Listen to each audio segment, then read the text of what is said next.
Hello, it's Josh here. I'm going to take the Mavic out just for about 10 minutes. The sun is setting, it's about 8:30. Yeah, it's going to go down soon. I don't think it fares well in the night, but I'm going to test it sort of at dusk, see how the camera fares. We've probably missed the sunset by now, but hopefully we'll get some nice shots. Yeah, I'm hoping. Basically, I'm interested to see how well the camera copes in low light. I'll probably set the ISO to 100 to start with and adjust as I go on. Fantastic, with GPS mode, everything's ready to go. We'll do a quick slide to take off, and there's this new feature, which after an update I guess, which is precision takeoff, and it flies a bit higher, uses the I guess the downward cameras to get a more accurate position. So we'll do slide to take off. It's going to fly up. The home point has been updated. Please check it on the map. So it's going to fly up. It's going to fly the house opposite, which you can see by the radar. And we're going to fly up, taking off, and then I'm going to take control, and we'll view the footage from here now.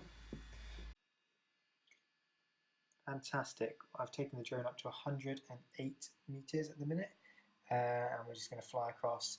At the minute, the footage looks really good. Bit of a wind velocity warning there, so I might take it a bit lower. But we're just going to fly across and see how we fare in the low light conditions.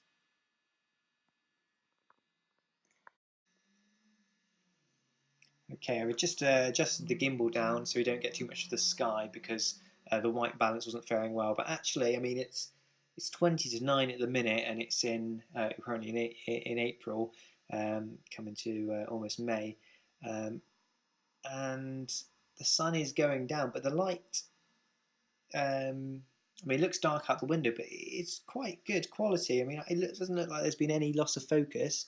It's adjusted the ISO automatically to 400. So what I might do is just do a manual adjustment to see if I take that down to perhaps something like 200. Okay, yeah, that's a lot darker. I mean, I don't want to go too high. I'm just running this in automatic, sort of normal camera settings. I haven't put it in D-Log or anything, or DC like. I'm sure that grading, that might provide something I can use in post-production to improve the quality, but I haven't really got there yet. I've just got the drone. I don't want to play about too much with the grading at the minute. I just want it to work straight out of the box, as do a lot of people. So I'll keep it on auto. I'll take the shutter back up to, take the ISO up to 400, shutters on 25, white balance auto. And yeah, the colours look okay.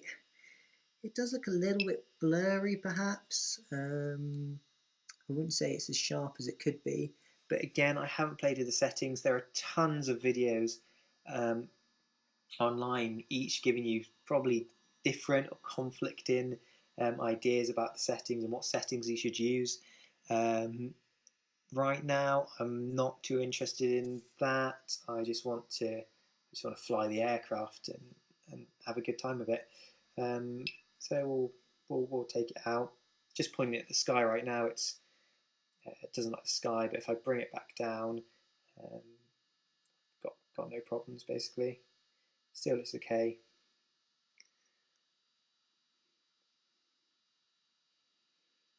Beautiful scenery in the distance. At the minute, this is just a bit residential. I don't like flying over residential and roads really. I like to be quite sensible when I fly. I prefer to take it out to a sort of a place without many buildings or roads or things, just for safety. I don't want the drone please to come knocking. But I think if we are all sensible as drone owners, we're not going to have any problems. I'm flying it at a reasonably high altitude just because you can hear the drone noise quite a lot at about 50 meters. So if I take it a bit higher, I could probably take it down to 75 meters just to get a bit of a better picture. But I don't like disturbing people. My neighbours are absolutely fine. I've explained. I went around and explained to them that I've got this quadcopter. I apologise for the noise. I mean, the dog next door's dog doesn't like it. It barks. It doesn't like the noise. But that's about it. They don't seem to mind. In fact, they're quite interested in it. And that's kind of nice, isn't it? People aren't going, oh, I'm going to call the police because he's got a drone and he spied on me. But that's nice that people are sort of on board with this. I'm not using it for any illegitimate purposes. I just want to have fun. I just want to fly. I just want to get some really nice shots. And at the minute, I'm just in, I guess, beginners mode. I'm still learning. I want to get some nice. I'm just going to turn around a little bit just because I've got some weak signal. I don't want to lose the signal. But yeah, sorry. Like I said, I'm still in sort of learning mode. I do want to take some nice like swooping shots, like by the river or something like that. I don't have that confidence yet. It's a lot of money to invest in one of these things, but it is very enjoyable to fly. It does feel like you are playing a video game. It doesn't seem real until you see it in the sky. It's so much fun. I mean, I would say you should definitely get one if you're interested. This is a really good drone to start with, just because it's so inconspicuous. Put it in a bag, take it somewhere, fly it home. You're back. No need to lug a pelly case about with a big Phantom in. There's still time for the Phantom. The Phantom 4 has some amazing video quality, works really well in low light. But this, it just folds up and it's tiny. Just a tiny little thing. I'm sort of flying it back now. I'll show you what I've got on my iPad. Everything looks good, really. This is my current flying setup at the minute. I've got, excuse the messy room and windowsill, hasn't been painted yet. Just the controller, the iPad, just really easy to see what's going on. I'm kind of just following the path back. Every so often, because where I live it's hilly, I guess I get the odd signal interference thing, but it's not a problem. Actually, I'll just point it down because we've got some nice shots. So we're just about to fly over the river, or just have flown over the river. But what I'll do, I'll just turn myself around. Actually, we're just about to fly over the river now. I've got a shortcut button. Map does it. Actually, I think it's the default one. Actually, this is very dark. That's the river there.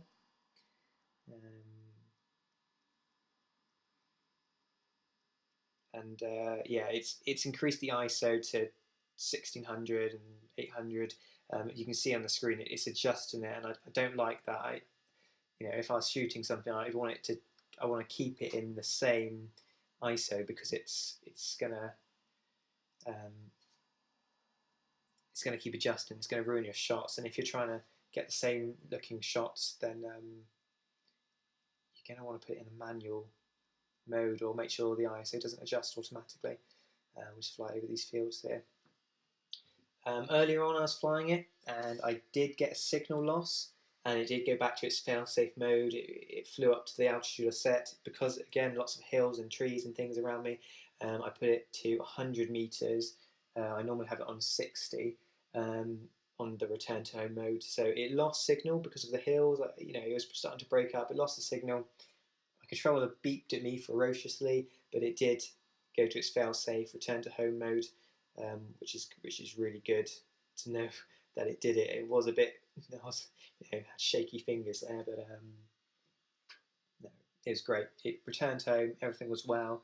It returned back about maybe 50 meters and then regained signal, and I was able to bring it home for landing. Okay, I'm going to bring it back now. Because I'm sort of behind. I'm pointing out my window at the minute of my home, which is great. I can just fly this to my home. A friend and I were discussing. He's got an Apple TV. I'm playing this on my iPad.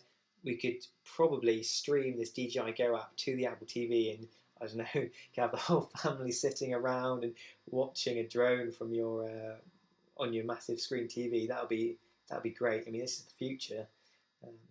But at the minute I've got my iPad, which is nice and big, and I'm basically going to return home.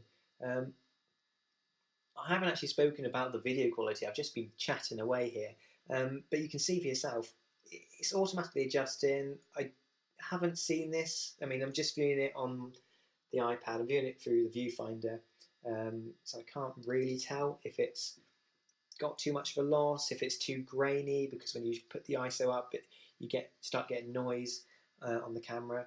But it looks good through the viewfinder at the minute. But I mean, you'll be able to tell me. I'm used to a lot with video about 5 years ago, but it's advanced so much since I've sort of worked with it. So I'll be interested to know your thoughts on how I can improve the video quality, what settings you use, so I can apply them to mine. For me, this looks okay. It's not perfect because it is getting dark. It's currently 10 to 9, but the lights on the ground look beautiful, and the sky, the sunset here looks really, really lovely. That's the last of the sun's rays. Looking out the window, it's reasonably dark outside, so obviously the camera is doing some work to make things look a bit better. So you be the judge of the camera quality here. This is just to show how well it works pretty much after the sun has gone down on a sort of clear, cloudy-ish day. Got 14 minutes of flight time remaining. I'm going to go and land this drone. That'll be good. So I'm just heading back home now. I think the footage looks great, to be fair. I think it looks really good. 91 meters in the air. You can't hear the drone from that altitude, so it looks good. And this thing is so easy to control. I did about an hour's test flights in some big fields, and it's so easy to pick up, and it's very safe to use. You can't really lose it. I'd say that now. Don't say that. In fact, ignore what I just said. I hope I don't lose it. That said, I did buy the DJI. It's called. It's like the DJI Insurance. It sort of tries to present itself as Apple Care.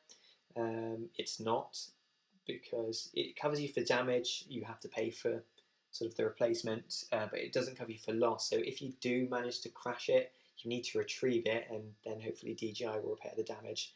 So they'll take it away. So it's not like Apple Care. You can go to a DJI store and replace it. Maybe you can, but there's no DJI store in the UK. I have no idea if there is one or not. Anyway, I am home now. Just gonna have a quick pan around the last of the sun's light. Looks great. I think the footage looks good. To me anyway, through the viewfinder. I'm going to take this into land. I'm just going to do return to home. There you go. There's the return to home beep. Go home. Go home.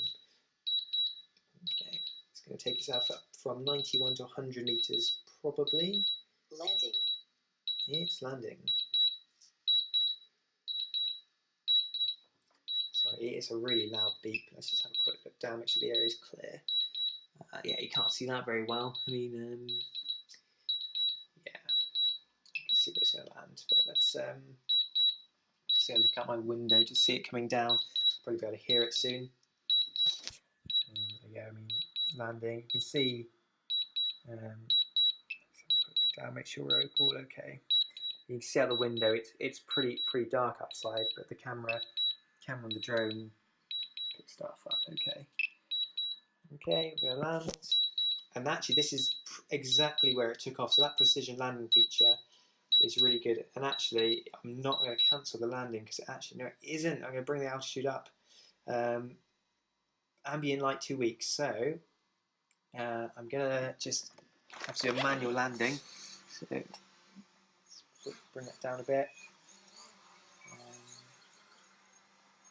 Because it was going to land on the grass there. The precision landing only works in if there's enough ambient light, and it does tell you that when you take off. So yeah, I'm just going to land it just here. This looks good. Let's pull down to land. Landing. Perfect. It's landed on the path. So I just shut the window, just making sure I could see it. It's landed on the path. It is very, very close to where it took off. I mean, I didn't give it very much to work with. I gave it about a 60 centimetre square paving slab. And during the day, it landed exactly back on that slab. But during the light, it was just a bit off. And to be fair, I thought there would be enough contrast between the grass and the paving slab to land the drone sufficiently. But I guess not. So you do have to be careful with landing. Don't, if you return to home and then it goes to land, really do watch the drone to make sure that it is free of obstacles. I'm very lucky that I saw and actually it gave me the warning before it landed, so it got to 0.5 meters off the ground, half a meter off the ground before it landed, and I was able to say no, stop, don't land. I'm gonna do this manually because clearly, drone, you can't be trusted to land yourself. But firmware is continuously being developed for the drones and pushed out, and new features. So there may be a way for them to sort of increase the accuracy of landing and takeoff and stuff. But great, I'm happy. I'm happy with the flight.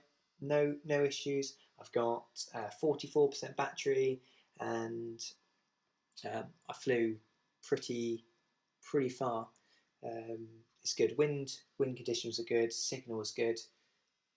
I'm happy. Let me know your thoughts on what I need to do in my settings to make stuff look better. What your setups are like. Constructive comments, really. I'm still learning. I hope to put up more videos. I hope this has helped you if you're considering getting one of these drones. They are coming down in price, which is good. DJI in May are allowing student discount. I got an email saying that if you're a student, you'll get student discount on that, which is going to be 10%. So if you've got an edu account or a .ac.uk account or something that DJI knows is a student account, then you can get it a little bit cheaper. But if you're a filmmaker and you're considering, oh, it's no use in low light, I'll get a Phantom. Yeah, probably get a Phantom. You probably know better than me. But actually, this isn't too bad at all, and it may meet your needs just because it folds up so small, and you can put it in a bag and then be gone with it. Great. Hope you enjoyed it. Goodbye.